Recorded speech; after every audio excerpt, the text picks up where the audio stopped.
menjelaskan ya, terkait sejarah hidup dan juga pemikiran, lalu sejarah apresiasi dan kritik terhadap pemikiran Bonaventura. Nah, untuk itu kita akan langsung memulai. Pertama-tama sebelum kita mengenal pemikirannya, kita akan mengenal terkait riwayat hidup dan konteks sejarah teologi dari tokoh Bonaventura yang disampaikan oleh Frater Kuncoro. Silakan, Frater. Ya, pertama-tama perkenalkan saya Frater Kuncoro. Sebelum kita masuk ke pemikirannya, kita berbicara mengenai riwayat hidup Bonaventura. Bonaventura lahir di Bagno Reggio pada tahun 1217 di Italia Tengah dan wafat tanggal 15 Juli 1274 di Lyon, ya, daerah Perancis. Bonaventura lahir dalam keluarga yang sederhana, namun sangat beriman dengan Yesus Kristus saat itu. Ketika ia masih kecil, ia penuh dengan masa-masa keceriaan. Dia juga mengalami sebuah mukjizat kesembuhan secara ajaib. Dia dari pernah sakit yang sangat berat baginya dan juga bagi orang tuanya. Mukjizat tersebut terjadi ketika kedua orang tuanya itu tengah berdoa kepada Santo Fransiskus dari Assisi. Peristiwa mukjizat inilah juga yang menjadi tolok ubah hidupnya, menjadi pengubah hidupnya kelak, dan juga menjadi syukur yang mendalam dari dirinya sebagai awal juga dari perjalanan rohaninya. Ia kemudian belajar di Universitas Paris dan menjadi murid seorang teolog Fransiskan bernama Santo Alexander dari Halesia. Gurunya itu sekarang jadi santo. Di Paris ia belajar dan memahami bahwa iman dan akal budi bukanlah dua hal yang bertentangan, tapi dua saat yang membawa manusia terbang menuju kebenaran. Dilanjut. Ketika berusia 26 tahun, Bonaventura membuat sebuah keputusan besar dalam hidupnya, yakni ingin menjadi seorang biarawan. Bonaventura bergabung dengan Ordo Fransiskan karena ia ingin mengikuti teladan orang yang telah menyembuhkannya, yaitu Santo Fransiskus Assisi. Bonaventura bukan hanya hidup sebagai ilmuwan, tetapi juga sebagai peziarah rohani yang mencari Allah dalam setiap langkah hidupnya. Bonaventura juga menjadi seorang guru di Universitas Paris yang mengajar tentang logika dan juga menghidupkan semangat kasih dan doa dalam setiap pelajarannya. Sekitar tahun 1257, Bonaventura diangkat menjadi pemimpin Ordo Fransiskan. Namun di tengah menjadi seorang pemimpin, ia juga mengalami banyak persoalan, yakni perpecahan dalam ordonya itu sendiri. Akan tetapi Bonaventura berpegang teguh pada pendiriannya, yaitu tidak mau memilih yang satu dan meninggalkan yang satunya. Ia berada di tengah-tengah.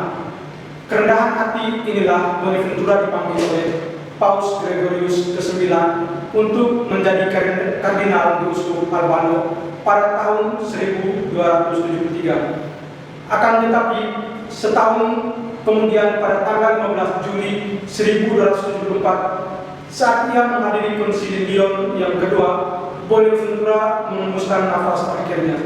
Kematiannya yang mendadak ini sehingga gereja merasa kehilangan seorang guru yang bijak dan juga suci dari hatinya. Pada tahun 1482,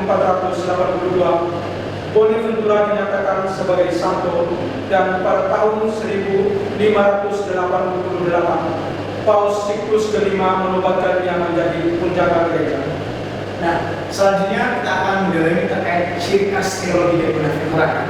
Jadi dia itu menekankan sebagai perjalanan kontemplatif menuju Allah dengan sebuah pernyataan bahwa ciptaan itu berfungsi sebagai vestigia Dei atau jejak Allah. Nah, ia memadukan skolastik rasional dengan pengalaman mistik, terutama kalau kita melihat dalam sebuah karyanya Itinerarium Mentis in Deo, itu sebuah buku karya Bonaventura. Ia juga menguraikan 6 tahap perjalanan jiwa dari pengenalan ciptaan menuju kontemplasi kasih Allah dunia. Nah, metode ini itu memberi penekanan bahwa seluruh realitas merupakan vestigia Dei, jejak Allah yang bisa menuntun manusia kepada Sang Pencipta Allah sendiri. Selain itu, Bonaventura juga menekankan bahwa akal budi harus diterangi oleh iman dan diarahkan oleh kasih. Baginya, kebenaran iman itu tidak akan pernah terjangkau oleh rasio kita tanpa adanya penerangan dari Roh Kudus. Maka perlu adanya harmoni harmoni antara intelektualitas dan spiritualitas. Nah, lalu dalam pemikiran Kristologi dan Trinitas, Bonaventura menempatkan Kristus sebagai pusat kosmik dan puncak pewahyuan Allah. Ya, Kristus adalah pusat dan mediator yang melaluinya segala sesuatu atau exitus, dan melaluinya segala sesuatu kembali kepada Allah atau reditus.